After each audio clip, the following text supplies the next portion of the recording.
किसी जंगल में एक घोड़ा रहता था। जहाँ पर घोड़ा रहता था वहाँ बहुत सारी हरी हरी घास उगी हुई थी।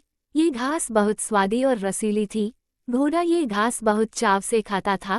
घोड़े की जिंदगी आराम से बीत रही थी। एक दिन वहाँ एक हाथी घूमता हुआ आ गया। हाथी को कोमल घास में चलने में बहुत मजा आ रहा था। उसी घास में वह लोटनी खाने लगा। हरी घास को टूटता हुआ देखकर घोड़ा बहुत दुखी हुआ। हाथी को वह जगह बेहद पसंद आ गई थी। इसी कारण से वह कहीं जाने का नाम ही नहीं ले रहा था। घोड़ा सोचता रहता था कि हाथी को यहाँ से कैसे भगाया जाए। हाथी का सबसे बड़ा शत्रु है शेर। शेर की ही मदद ली जाए तो, पर कहीं वह शेर मुझे ही खा गया तो उसके बदले मनुष्य की सहायता ली जाए तो कैसा रहेगा। ऐसा सोचकर घोड़ा मनुष्य के पास गया। उसने मनुष्य को सारी बात बताई कि कैसे हाथी हरी हरी घास को खराब कर रहा है। मनुष्य ने कहा सिर्फ हाथी को मारना है, तुम्हारा ये काम मैं कर दूंगा, पर इसके लिए तुम्हें मेरी मदद करनी होगी। अगर हाथी अपनी जान बचाने के लिए भागा तो मुझे उसका पीछा करना पड़ेगा। उसके लिए मुझे तुम्हारी पीठ पर बैठकर दौड़ना पड़ेगा। घोड़ा उत्साह में बोला, अगर हाथी मरता है तो जो तुम कहोगे मैं करने को तैयार हूँ।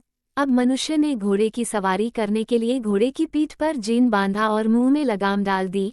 फिर उसने अपने धनुष और बाण लिए और घोड़े पर सवार हो गया। घोड़े को टक टक करके भगाया। मनुष्य को घोड़े की पीठ पर बैठकर चलना बहुत अच्छा लगा। कुछ ही देर में वे दोनों हाथी के पास पहुंचे।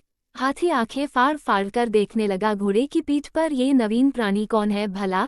इतने में मनुष्य ने हाथी पर निशाना लगाकर जहरीले बाण चलाने शुरू कर दिए। बाण के लगते ही हाथी यहाँ वहाँ भागने लगा। आखिरकार हाथी गिर पड़ा। जहर के कारण हाथी को अपनी जान गंवानी पड़ी। घोड़े ने मनुष्य से कहा कि मैं तुम्हारा मन से धन्यवाद करता हूँ। अब तुम नीचे उतरो और यह जीन और लगाम उतार लो। अब मुझे मुक्त कर दो। ये सुनकर मनुष्य जोर जोर से हंसने लगा। फिर घोड़े से कहा, मुक्त होने की आशा तुम हमेशा के लिए छोड़ दो, उसी में भलाई है। उस दिन से घोड़ा मनुष्य का गुलाम बन गया। इसलिए बिना सोचे समझे किसी पर विश्वास नहीं करना चाहिए।